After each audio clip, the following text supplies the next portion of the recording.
Welcome to some very famous people you've never really heard of. Bite-sized biographies of the famous, the infamous, and the quirky in less than an hour.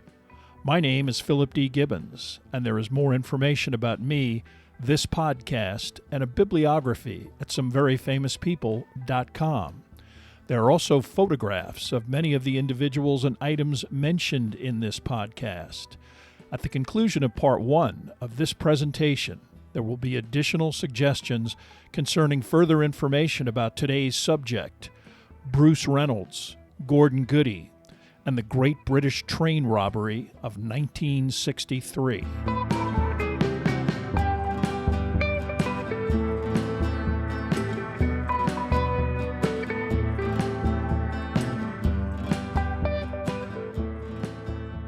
Now let's get started with our story about the Great Train Robbery.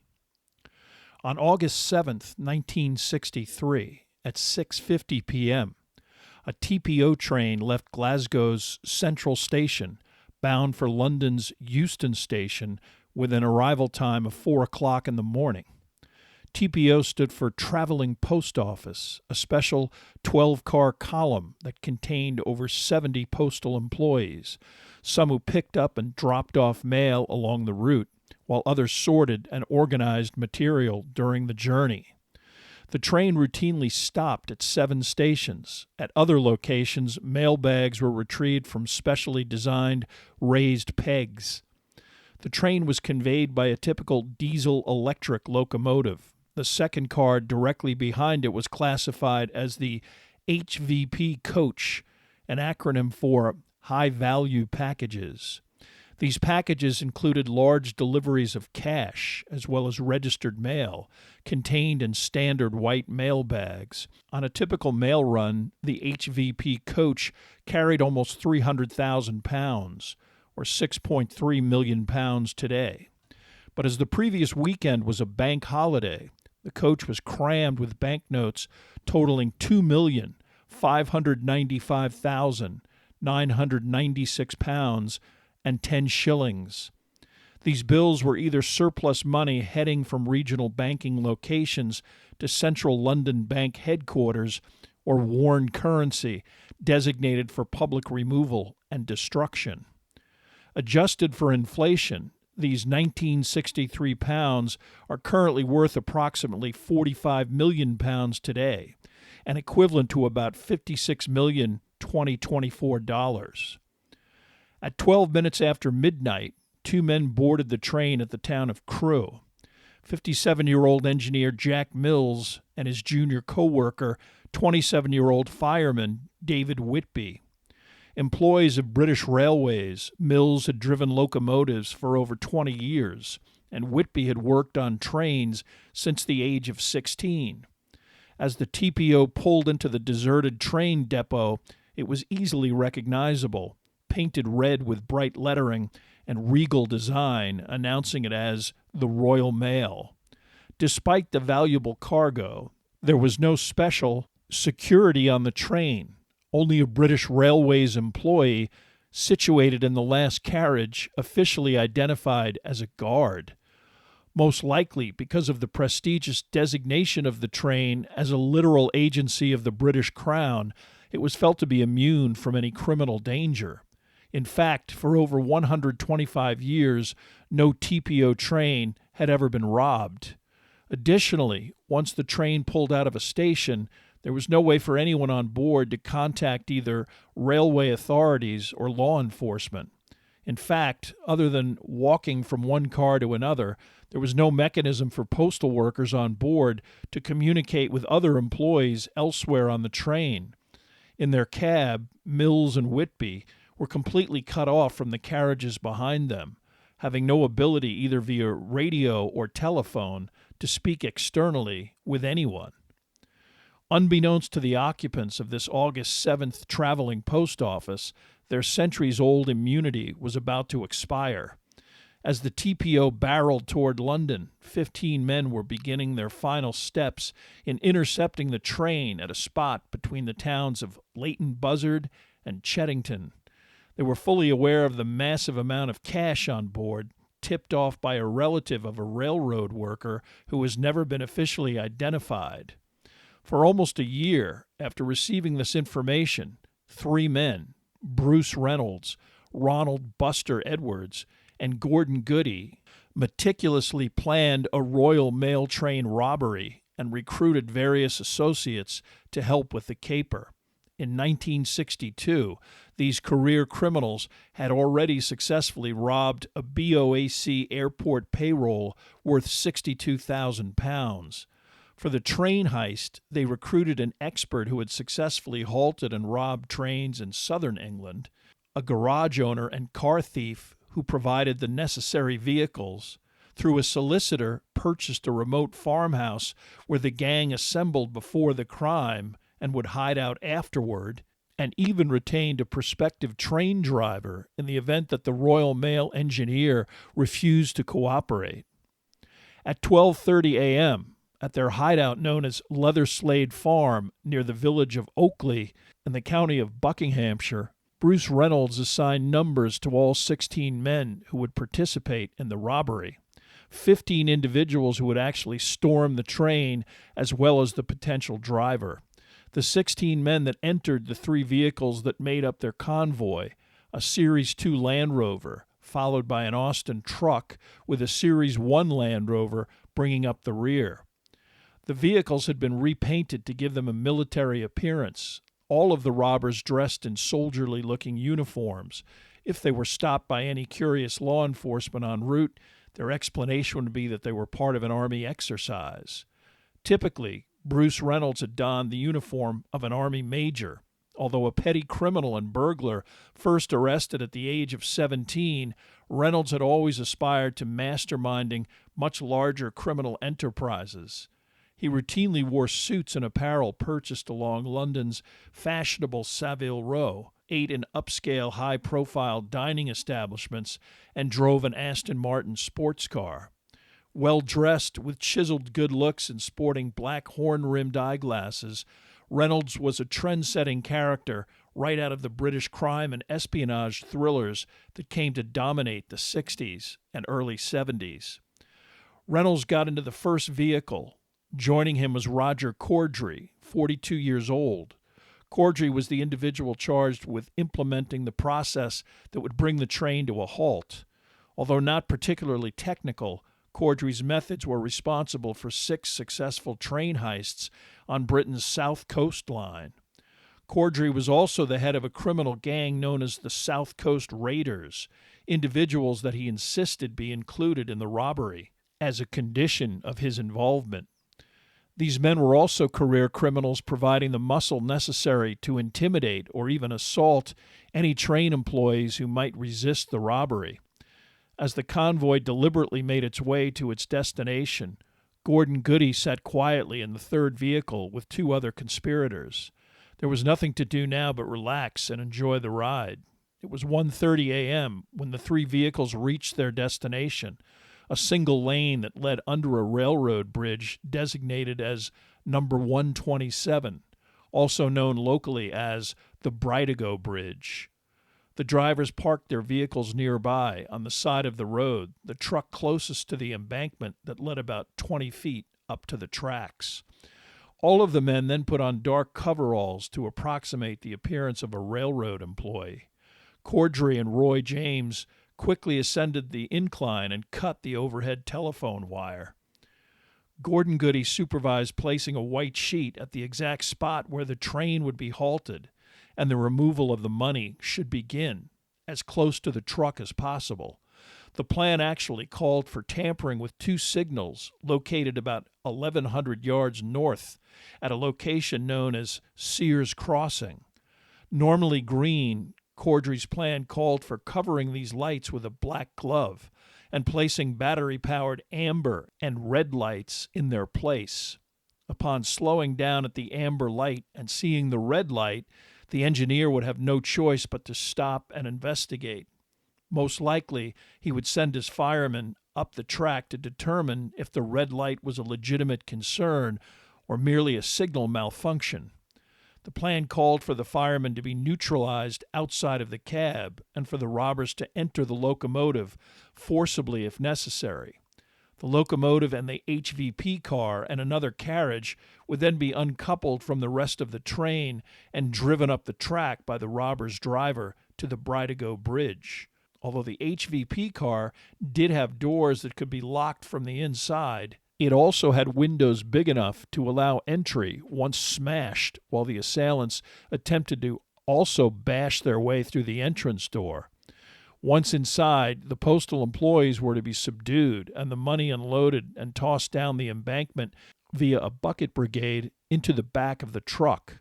The uncoupling was meant to occur as quickly as possible, hopefully with most of the postal employees unaware of this decoupling and only understanding that the train was inexplicably stopped.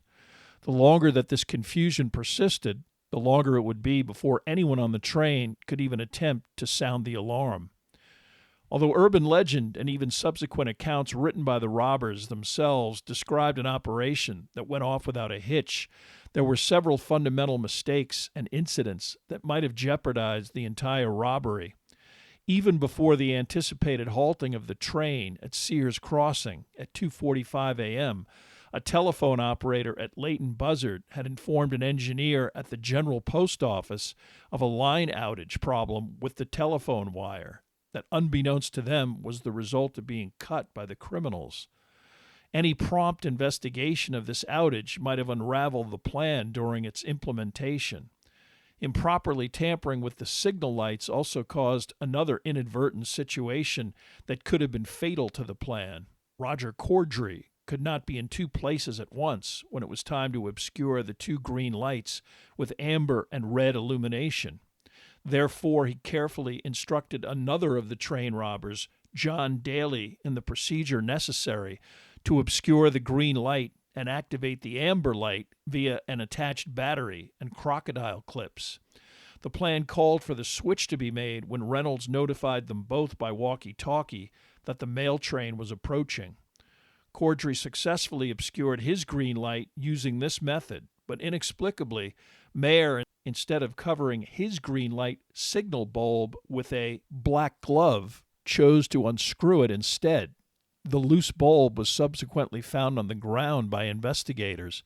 What Mayer did not understand, and what Corddry failed to tell him, was that removing the bulb would set off an alarm bell at the Leighton Buzzard train station. Following appropriate procedure, the signalman at the station informed the technician on duty in charge of investigating such a fault at the location of the outage at Sears Crossing. Had this technician, Frank Meade, informed of the situation at 3 a.m., promptly investigated the reason for the alarm, the robbery again might have had a very different outcome. There was a third issue that the robbers also had not taken into account. Mills did see the amber and then red lights and brought the train to a halt, but because the track in this particular location was flat and unobstructed for a considerable distance, green signal lights could be clearly observed nearby, strongly indicating to Mills and Whitby that the amber and red lights were some insignificant malfunction. Nevertheless, procedure dictated that the firemen use a telephone situated near the base of the red signal to contact a signalman and to determine if there was a significant problem. Whitby got out of the locomotive cab, climbed down onto the tracks, and headed to the phone, only to discover that the phone wires had been cut. Still nonchalant and suspecting nothing, he headed back in the direction of the locomotive, intent on conferring with Mills. On the way, he observed one of the robbers already situated between the second and third railroad carriage. The fireman thought he was an on-site railway worker associated with addressing the signal malfunction, and yelled up to Mills as he passed the open door of the locomotive that he would inquire of the worker as to the problem. As he got closer, he asked the man, "What's up, mate?" The man gestured to the side of the track and told Whitby to come forward, as if the worker needed to show him whatever was wrong. When the fireman got within arm's reach, this individual, who was actually one of the robbers, grabbed him and shoved him down the embankment into the grasp of two other men who quickly subdued him. One brandished a blackjack and menacingly whispered, "If you shout, I'll kill you." Whitby cowered in fear and offered no resistance. Completely oblivious, Mills remained seated in the locomotive and, hearing someone climbing up the locomotive's iron stair, presumed it was Whitby. Instead, it was Buster Edwards, dressed in coveralls and a green military-style balaclava, menacing the engineer with a 2-foot iron pipe wrapped in cloth. Mills responded by spontaneously attempting to push the assailant out of the cab, and having leverage in the upper hand, came very close to doing so. Unfortunately, other robbers successfully climbed into the cab from the other side of the train and quickly subdued Mills. How exactly that happened remains controversial, as Mills suffered serious head wounds, and such violence was greatly frowned upon in British society, especially when inflicted by a criminal upon a civilian in the course of merely doing his job. While several individuals have been identified as the culprit in injuring the engineer, Mills himself said he actually suffered his most serious injury when he was pushed and fell against some of the hard metal protrusions in the interior of the cab. Bleeding, Mills was then forced to the rear of the cab where Whitby was also deposited, additional men having dragged the firemen up the embankment and back into the train. The next step consisted of involving the individual that Bruce Reynolds recruited to drive the train, Reynolds presuming correctly that the engineer might refuse or not be in any shape to do so. Only 6 weeks earlier, Reynolds had been discussing a loan of £500 requested by a good friend he had met in prison, Ronnie Biggs. Biggs had spent much of the 50s in jail, but had gotten married, vowed to go straight, and was actually making a go of it as a building contractor. He needed the money to purchase the home he currently rented and where he lived with his family. During this conversation, he casually mentioned that he was refurbishing the house of a recently retired train engineer. Instead of a loan, Reynolds offered Biggs a sizable amount of money if he could get the driver involved, and the man eventually agreed. This man, much older than any of his train robber confederates, was known among the group as Pop. As Biggs and Pop entered the crowded cab and the latter individual sat down in the engineer's seat, it was now showtime. But despite the elderly gent's best efforts, nothing happened. Unfortunately, Pop was dealing with two fundamental problems. The first resulted from two of the robbers, Roy James and Jimmy White, uncoupling the second carriage from the rest of the train without properly shutting closed a valve that controlled air pressure for the train's brakes. But even if this problem was rectified, it became obvious that the substitute driver was way out of his element with this type of long-haul locomotive, which he had never driven before, instead having dealt with much less sophisticated vehicles on shorter routes in southern England.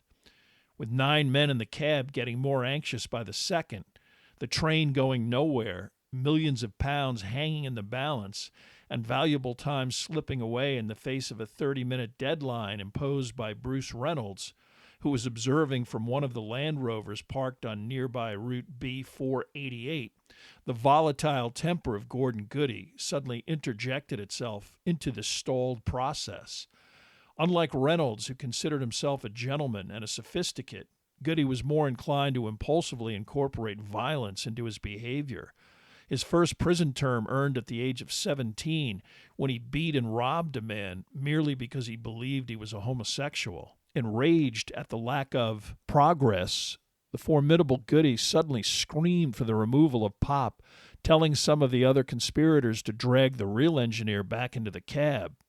With a makeshift bandage wrapped around his head, Mills staggered back to the engineer's seat and got busy under threat of another beating, the engine struggling as a result of the open-air pressure valve. Suddenly, Jimmy White realized the problem and hurriedly raced back to the separated coach and shut the valve. Within seconds, the train started to pick up speed, White just barely able to jump on the rear of the locomotive as it rumbled towards the Bridego Bridge. Reynolds, along with Daly and the Range Rover, were delighted to finally see the locomotive begin to head south and arrived at the rendezvous point in time to scurry up the embankment and stop the now uncoupled train in the precisely appropriate spot. But the robbers still were faced with another difficult task, penetrating the now locked high-value packages car. 6 men considered the strongest and most intimidating of the group were designated to lead this assault, including Gordon Goody, James Hussey, so powerful-looking he was known as Big Jim, close associate of Bruce Reynolds, and violent hoodlum Charlie Wilson, Buster Edwards, and another formidable-looking member of the South Coast Raiders, Tommy Wisby. Inside the HVP car, 5 postal employees wondered why the train was stopped again and how long they would be delayed. They did not have a very long wait. Charlie Wilson took an axe handle and smashed out one of the coach windows, quickly hoisting himself in through the opening. Another window was quickly shattered, the door broken down, and within seconds after the attack began, the assault team, armed with various blunt instruments and frighteningly masked with balaclavas, had penetrated the high-value package's sanctuary. The postal workers were told to get on the floor of the coach and to close their eyes, several blows providing motivation. Very quickly after that, the bucket brigade was formed, with most of the 15 quickly beginning the process of getting 128 mail bags off of the train and into the back of the truck, the bags weighing 2.5 tons in total. 2 men were not participating in the human removal chain: Pop, the now failed engineer substitute, and Ronnie Biggs, both sitting in one of the Land Rovers. Biggs was not only dejected, he was concerned about how some of the robbers would react, he being the man who initially vouched for Pop, and Reynolds the only participant that Biggs really knew in any case. Neither man in the automobile had much time for introspection.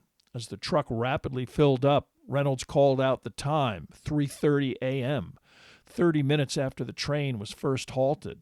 According to the agreed-upon plan, it was time to leave. Despite Charlie Wilson yelling out that only a few bags remained, the group quickly stopped the retrieval process and headed to the vehicles. Several members of the assault team then retrieved the still-bleeding Mills and Whitby, now handcuffed, and shoved the 2 men down into the HVP, firmly telling them not to move or contact anyone for 30 minutes. Informed that the train would still be observed after they left, the victims were also told that they would be harmed further if they contacted anyone before this time limit expired. With that, and all of the criminals seated in their assigned spots, the procession of vehicles slowly began to make its way back to the farm. Despite some modest blunders, some that they were not even aware that they had committed, the robbers had to be elated. They had been able to remove all but 7 of the mail bags, enough money stolen to guarantee life-changing shares to each participant. They again kept off main roads, the early morning backcountry routes still completely dark and deserted. Both Land Rovers contained high-frequency radio receivers that would broadcast any police updates. It was approximately 4:30 a.m. when the 3 vehicles safely turned into the secluded gravel driveway of Leather Slade Farm. One more task remained, the group again queuing up and quickly beginning to unload the mail bags into the house, the bags quickly filling one room, the rest stacked against the walls of one of the hallways. Some of the men began to remove the stacks of banknotes from the mail bags while Goody checked for any electronic devices attached to the sacks, finding nothing. Reynolds, suddenly exhausted and still wearing his major's uniform, told Edwards and Goody to keep an eye on things and went upstairs to get some sleep. After the robbers departed from the vicinity of Bridego Bridge, the victims on the floor of the HVP initially heeded the warning to remain still. At Sears Crossing, all of the postal workers in the detached rear of the TPO were still completely unaware of the robbery, and many had no idea that the front 3 cars were now detached and hundreds of yards up the track. Although assigned British Railways guard Tom Miller later claimed that he walked the approximate half-mile to the locomotive at Bridego Bridge and discovered the locomotive and the robbery victims, most likely it was 2 postal workers, Thomas Kett and Leslie Penn, who first warily crept out of the HVP carriage and, sensing nobody still there, began walking north towards Sears Crossing. Miller's first concern, before he had any idea as to why the locomotive had uncoupled, would be to lay safety detonators behind the halted carriages at Sears Crossing. These devices would explode as a train ran over them, warning any subsequent train of a delay up ahead. Since procedure called for these detonators to be placed on the tracks in a sequence leading as far back as a mile behind the halted TPO, it was quite unlikely that Miller, a 61-year-old, would have been able to handle this procedure and then turn around and walk all the way to the Bridego Bridge.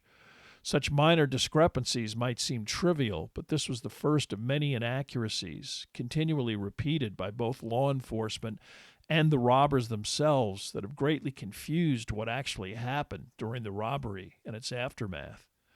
Although Kett and Penn did encounter Miller while the guard was on his way south, that was shortly before they reached Sears Crossing. There they were helped on board the front of the third railway car, subsequently informing the other postal workers gathered there of the robbery. Two of these workers immediately volunteered to set off to a nearby cottage that was visible near the tracks. Although noble, this effort proved futile, as the cottage's phone was out. The two men were miles from any police station, and by the time one of them arrived at the Linslade outpost, the robbery was already officially reported. Miller was able to stop a slower-moving local train and convince the engineer to loan him his fireman, who could drive the TPO locomotive and two attached rail cars south to the nearest rail stop at Cheddington. Mills and Whitby were still handcuffed, and Mills was probably in no shape to get the train moving. Miller also gave no thought to the idea that moving the train was disturbing an active crime scene and might even obliterate important evidence. This was not a crucial mistake, but it was the first of many that prevented a resolution of the crime in days rather than years. At least it got Miller in touch with the station signalman at Cheddington, who began to notify law enforcement, both nationally at New Scotland Yard and locally at the Buckinghamshire Criminal Investigation Division, or CID. Detective Superintendent Malcolm Futrell, one of the most senior police officials in the region, received a phone call at home at 4:35 in the morning. By 4:45 a.m., Frank Meade, the aforementioned rail technician, was finally on the scene at Sears Crossing, examining both vandalized signals and also destroying evidence. By 5 a.m., only one policeman, an inspector from Linslade, was at Sears Crossing. Law enforcement officials like Futrell headed to Aylesbury, the previously agreed-upon regional HQ, for any major cases, or to Cheddington, where the locomotive was situated. One of the first tasks facing the police at Cheddington was to get engineer Mills to a hospital, and as the train driver was still handcuffed to Whitby, the fireman was obliged to accompany him. While this predicament might seem like something out of a British slapstick comedy, Mills' injuries, inventoried at the Royal Buckinghamshire Hospital, were no laughing matter. Officially 5 skull lacerations, with one 2 inches long and a half-inch deep. It would take hours before a hacksaw was implemented to separate the two railway workers, Mills's injuries requiring hospitalization and 14 stitches. By Thursday mid-morning, there were 3 law enforcement entities actively and separately mobilizing an investigation. In addition to Futrell, there was the British Transport Police working out of Cheddington Station and the General Post Office Investigation Branch in London. Although notified of the crime within minutes, a 4th entity, New Scotland Yard's official involvement, was not requested until 10:30 a.m. by the Buckinghamshire CID. By 3 o'clock Thursday afternoon, over 30 members from all 4 of these groups participated in a meeting at the GPO headquarters in London. Police on site, like Futrell, spent much of Thursday merely walking along the tracks and observing the various sites connected with the crime. Initially, there was no attempt at any regional or even local search for the robbers. However, media was already heavily involved. News of the theft, the leading story throughout the country, front-page news in Thursday evening papers, and the leading story on all radio stations, including the BBC. It was a midday news report monitored at Leatherslade Farm that punctured the relative serenity of the train robbers, relaxing in their hideout after spending the night sorting and counting their loot, the reality of a £2.6 million haul, a blissful outcome for everyone.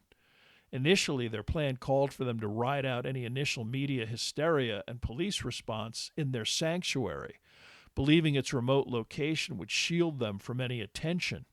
They'd even brought substantial amounts of food, drinks, sleeping bags, silverware, even toilet tissue to facilitate weeks of evasion.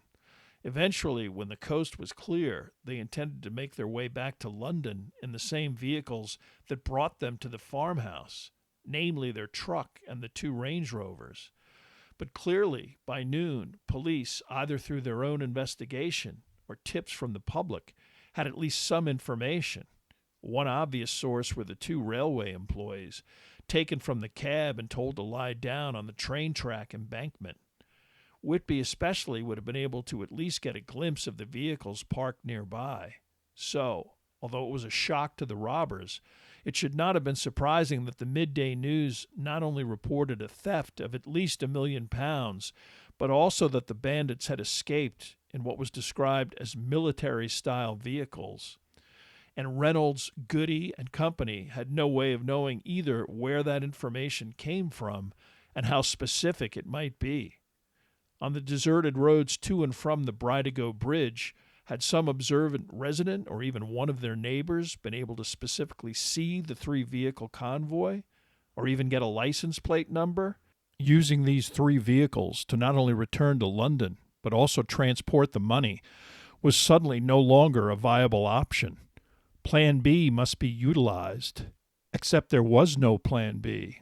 In the early afternoon, while the robbers discussed the situation, Roger Corddry decided to take one of the farm's bicycles and head for Oxford, about 10 miles and 90 minutes away.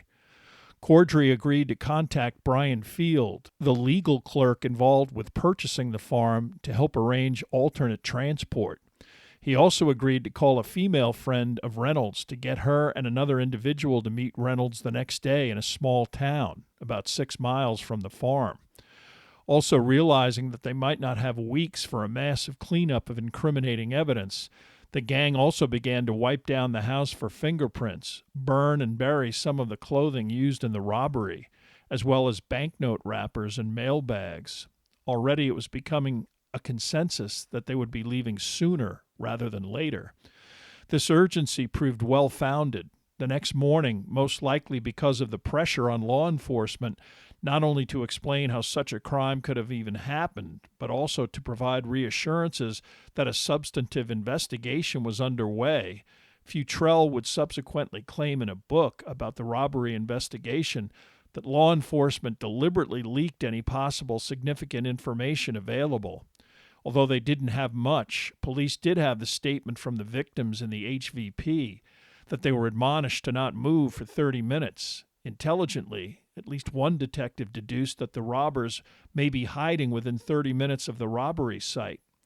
Luckily for the investigation, in discussing this with the media, this information was transformed into the police believing that the robbers were not only hiding within 30 miles of the robbery site, but that they, law enforcement, intended on focusing on every remote farm and residence within that 30-mile radius. Leatherslade Farm, as the robbers knew quite well, was 28 miles from the Bridego Bridge, putting their hideout within law enforcement's stated focus. Suddenly, stranded in the middle of nowhere with £2.6 million of banknotes that were impossible to conceal, the reasonably intelligent process that went into the execution of the crime now became a panicked every-man-for-himself melee. Although this media gambit prompted the criminals to prematurely leave their hideout and avoid an arrest that might have again wrapped up the case in days, it did precipitate a hasty retreat that left a great deal of evidence behind. Roger Corddry was the first to make any substantive attempt to flee the Leatherslade hideout. By Friday morning, he was back in Oxford, purchasing a used car, a Wolseley.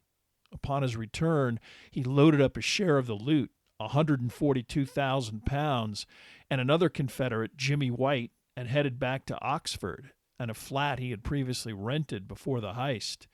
After hiding Corddry's money in his rented apartment, they then bought another car, White returning to the farm in the Wolseley to pick up a robber who has never been identified and who law enforcement eventually began referring to as Mr. Number One. White then fled with Number One to London, both taking their 142,000-pound shares with them. The only other conspirator who ever explained how he fled from Leatherslade Farm was Bruce Reynolds. On Friday morning, he walked 6.5 miles to the town of Thames, where, after being summoned by Cordray the day before, Reynolds' friend Mary Manson and another individual showed up in a furniture van.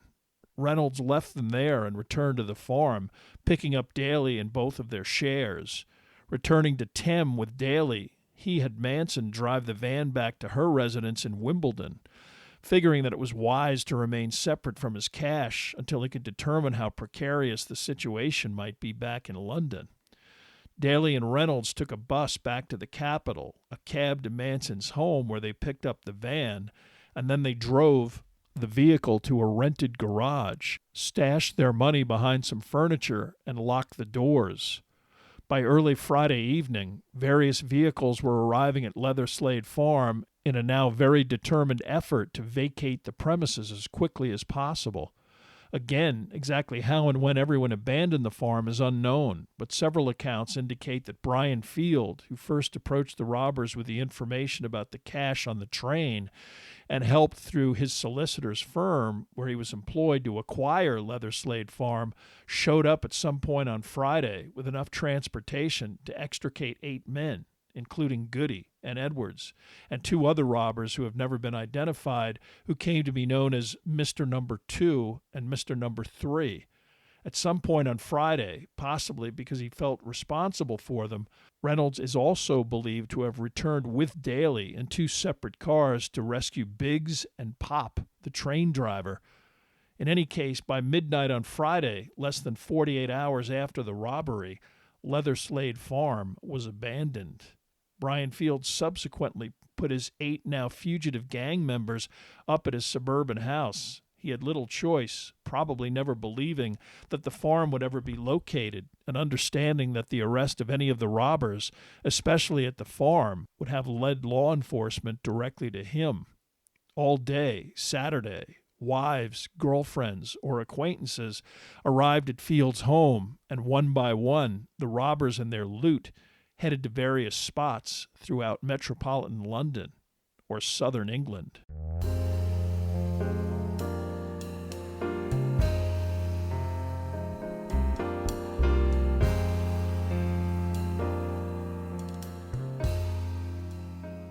Thank you for listening to part 1 of this podcast about the Great Train Robbery. Information for this podcast came from the books The Great Train Robbery, Crime of the Century by Nick Russell Pavier and Stuart Richards, and The Great Train Robbery, 50th Anniversary by Bruce Reynolds and Ronnie Biggs. There are also additional photographs, bibliographical and musical information at someveryfamouspeople.com. If you have enjoyed this presentation, please like us at our Facebook page, Some Very Famous People. Follow us on Twitter at Philip D. Gibbons. Subscribe to my YouTube page at Noblesse Oblige. And please tell a friend about bite-sized biographies.